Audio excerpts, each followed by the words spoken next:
तुझा बळी जाणार वेळ आलीये. बाई कोणाचा बली जाणार नाहीये इथे.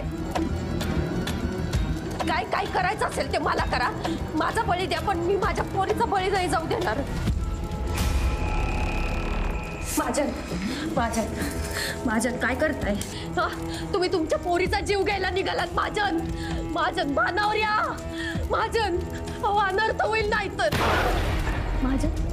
माझन तुमच्या पोरीला खर्चटलं तरी पण तुम्हाला जीवर खाली व्हायचा ना. माझन तुम्ही इथून तिला घेऊन जाणार होतात. माझन आठवा.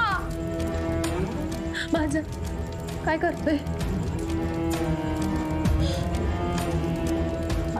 बाबा बाबा ऐक ना, तुला काय हवं ते कर, पण त्या शक्तीच्या अधीन होऊन नाही. बाबा हे काय आहे? बाबा बाबा सोड की ड्युटी. बाबा सोडते. माझ्या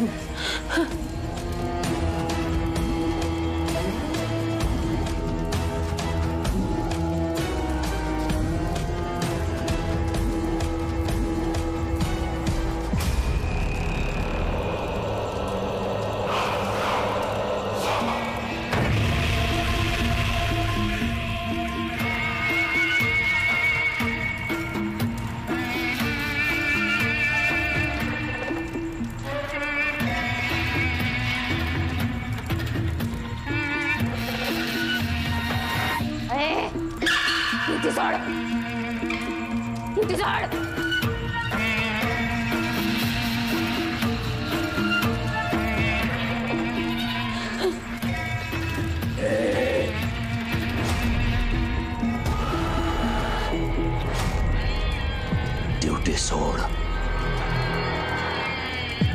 तू कोण आहेस? मी नरहर पंथ, चंद्रविलासचा मालक. कपगुमान ड्युटी सोड. ड्युटी सोड.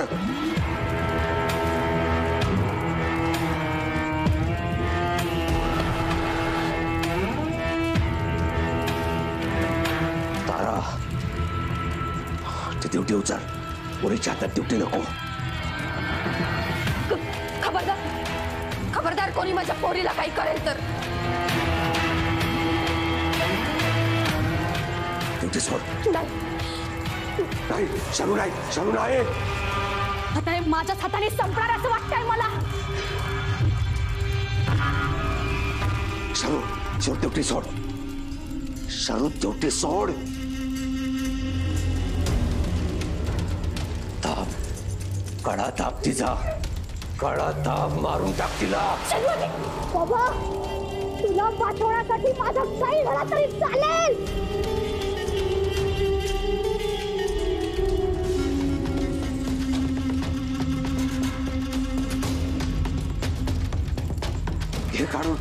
घे काढून अनंता तिच्याकडनं ड्युटी काढून घे.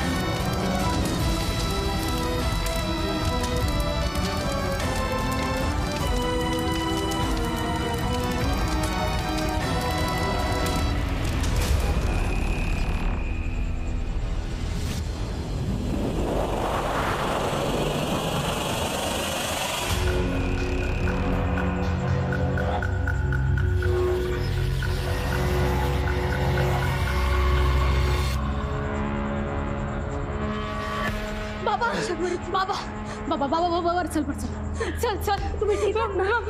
चला.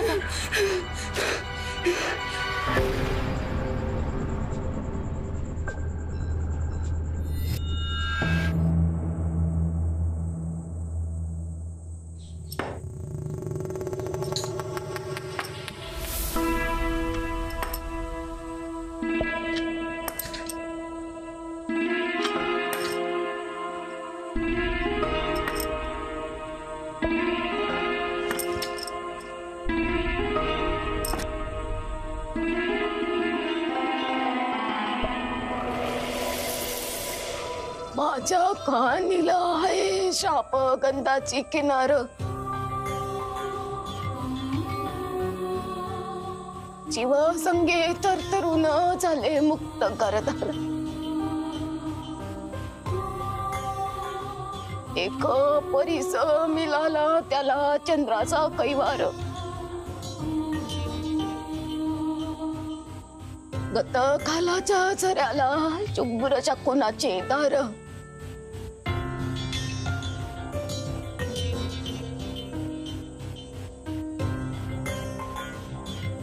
पाय सरणी जाताना जाते देवाची चवत, चंद्रविलासाची धूल परावते मला वाट.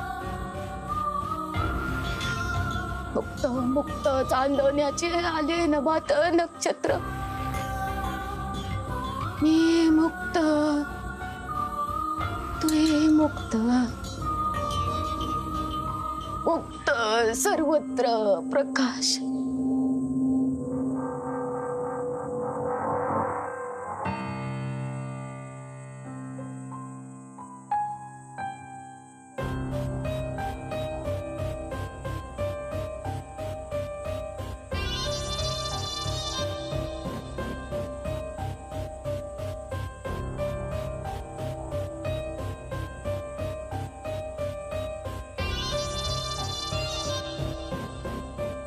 इतकी वर्ष इथं अडकून होते,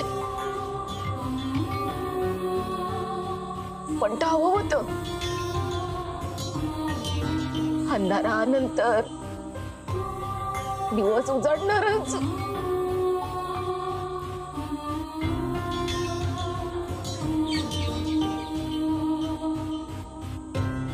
संपला अंधार, संपला.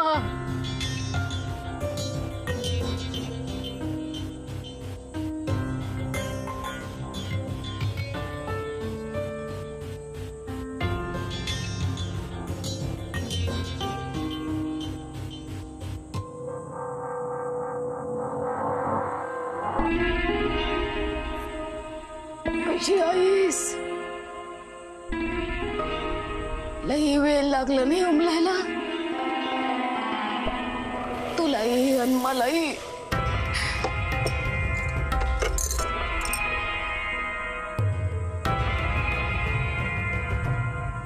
युगा मागून युग ओलांडली, ताप सरला, वर्षा मागून वर्ष निघाली. या चंद्रविलासवर नरहरपंताचा वास होता, पण आता संपला. चंद्रविलासला आता मोकळा श्वास घेण्यापासून कोणी अडवू शकत नाही.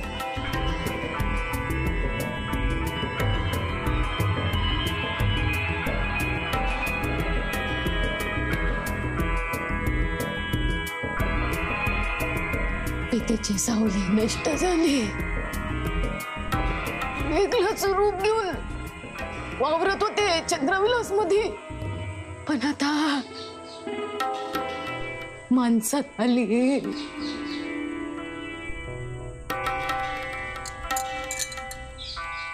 हे माझं खरं रूप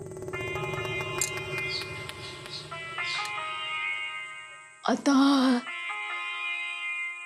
चंद्रविलास मध्ये पाऊल टाकायचं नाही, माग वळून बघायचं नाही, चालत राहायचं, पुढं चालत राहायचं.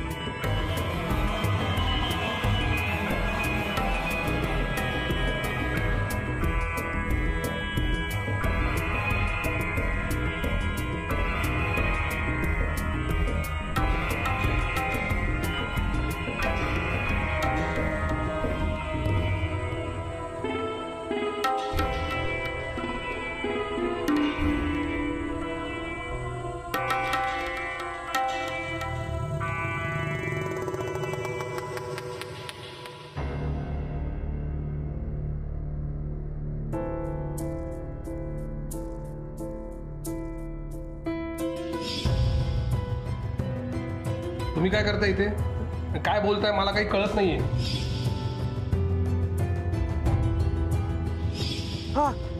आपल्या सर्वला नरहर पंतापासून वाचव अनंता.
नाना, मला माफ करा. तुम्हाला माझ्याशी बोलावंसं वाटत होतं. तुम्ही खूप प्रयत्न सुद्धा केलात, पण मी तुम्हाला कधीच संधी दिली नाही. इतकी वर्ष मी तुम्हाला दोष देत आलो, पण मी तरी काय करू? मला कळलंच नाही कधी की तुमचा या सगळ्यात काहीच दोष नाहीये. नरहर पंताने तुमच्या शरीराचा ताबा घेतला आणि तुमच्याकडून हे सगळं करून घेतलं. आम्हाला दिसत होते ते फक्त आमच्यावर चिडणारे विक्षिप्त नाना. हे सगळं मला कसं कळणार होतं नाना, तुम्हीच सांगा ना. ह्या चंद्रविलासच्या आठवणी मला नकोशा व्हायच्या, पण इथे आलेला अनुभव मी विसरू शकणार नाही. हे सगळं कायम माझ्या लक्षात राहील, कारण वाईटातून काहीतरी चांगलं घडलंय. बघा ना, एवढं सगळं झाल्यावरती मनातला राग, रोष सगळं निवळून मुलगा म्हणून मला तुमच्याशी बोलावंसं वाटलं. ते म्हणतात ना, बाप गेल्यावरच कळतो. ते मी अनुभवतोय आज. नाना, तुम्ही काळजी नका करू. तुमच्या नातीला मी छान सांभाळेन. तिला कसलाही त्रास होऊ देणार नाही. चंद्रविलास मधल्या वाईट शक्तीचा अंत झाला. हे घर अनिष्ट गोष्टींपासून मुक्त झालं असलं तरी आज या घराचे मालक इथून निघून जातील, पण ते इथं नसले तरी तू त्यांच्या पाठीशी कायम उभा राहा. महाजन खूप मोठ्या मनाचे आहेत. त्यांनी माझं आयुष्य सावरलं. यापुढे त्यांना कधीच कुठल्याच संकटाचा सामना करावा लागू नये एवढीच प्रार्थना आहे तुझ्याकडे.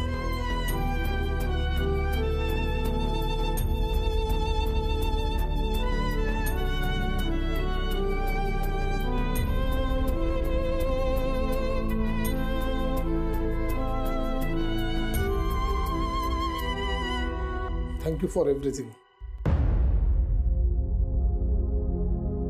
चला, निघायची वेळ झाली. तुम्ही स्वतःला जपा. मुंबईला तुम्हाला कधी यावंसं वाटलं तर प्लीज या. ते घर तुमचंच आहे. त्यापेक्षा तुम्हीच शर्वरीला इकडे घेऊन या अधूनमधून तिच्या गावी. मी कुठंतरी ऐकलंय की माणसाला आपण त्याचं हक्काचं घर देतो, पण त्याला समृद्ध करतं ते त्याचं गावच.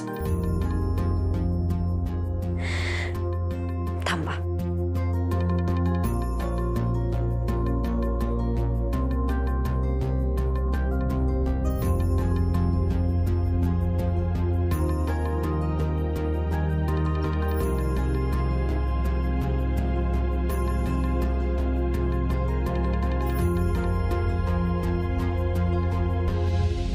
जे देवाला मानतात देव त्याच्याच पाठीशी असतो असं नाही.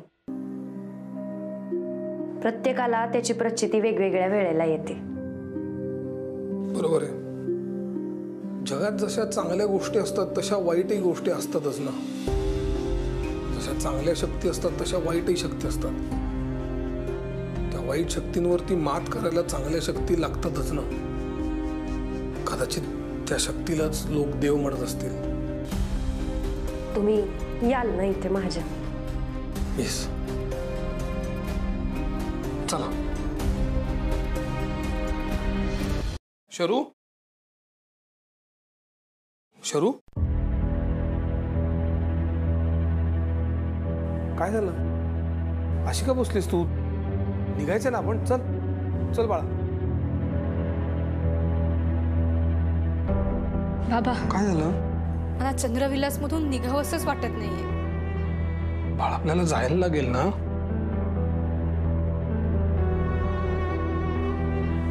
तुला माहितीये, माझे सगळे फ्रेंड समर वेकेशन नंतर गावावरून परत यायचे. तेव्हा ते मला सांगायचे आम्ही गावावरून येणारच नव्हतो. मला गावावरून यावंसच वाटत नव्हतं. त्यांना काय वाटायचं हे मला आत्ता कळतंय. मला इथून निघावंसच वाटत नाहीये. शर्वरी, मी महाजनांना हेच सांगत होते की आता तुला गाव मिळालाय तर तू सुट्ट्यांमध्ये अधूनमधून इथे येशीलच. मी वाट बघीन तुमची. तुम्ही येत नाही? नाही,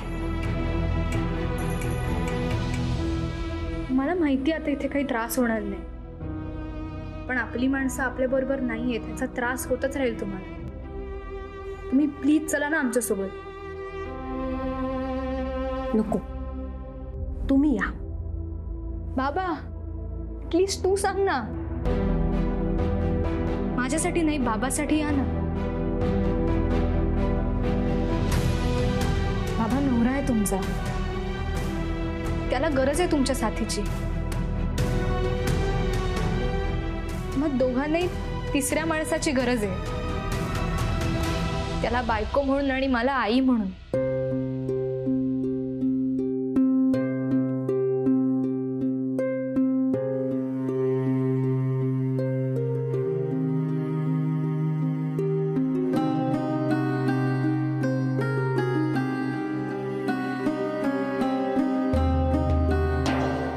चला आपण निघूयात. मग वरती सामान आहे, मी घेऊन येतो. त्याला सगळ्यांसमोर रडता येत नाही.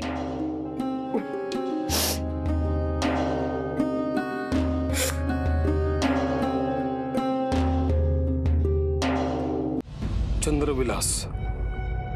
आजपर्यंत ह्या चंद्रविलास बद्दल माझ्या मनात प्रचंड राग होता, पण जे व्हायचं होतं त्याला होण्यापासून कोणीही अडवू शकत नाही.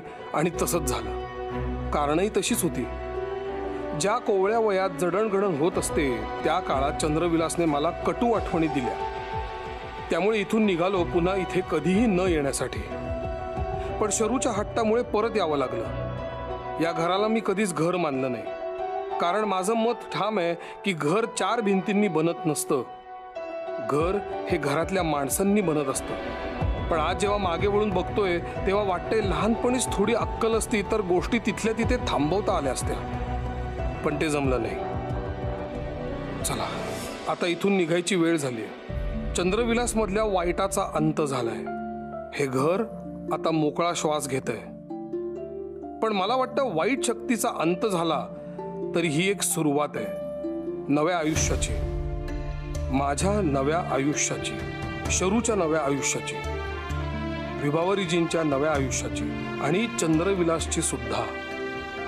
आज या वास्तूचा निरोप घेत असताना एक गोष्ट आवर्जून शिकायला मिळाली, आणि ती म्हणजे आपण आपल्याला नकोशा वाटणाऱ्या गोष्टींपासून दूर पळत असतो. आपण दूर पळत जातो, पण त्या गोष्टी आपला माग सोडत नाहीत. योग्य त्या वेळी नकोशा वाटणाऱ्या त्या गोष्टींचा सामना केला तर कदाचित पुढे होणारा त्रास कमी होईल. नकोसा वाटणारा हा चंद्रविलास आज माझ्यासाठी बदललाय. कशावरच विश्वास नसलेला मी या रहस्याचा भाग झालो. पण इथून बाहेर पडताना एक समाधान नक्की आहे. चंद्रविलास मधल्या वाईट गोष्टी संपवण्याचं मी निमित्त ठरलो. माझा चंद्रविलास मधला प्रवास संपला असला तरी चंद्रविलासचा एक नवीन प्रवास सुरू झालाय. इथे परत कधी येईन मला माहिती नाही, पण एवढं नक्की की हा चंद्रविलास मात्र माझ्या आयुष्याचा एक कायमचा भाग झालाय. चंद्रविलास, इथल्या आठवणी, तुझ्यामुळे जोडलेली माणसं, त्यांच्या आठवणी माझ्यासोबत कायम असतील. Thank you for everything. हा अनंत नाना महाजन आयुष्यभर तुझा ऋणी राहील.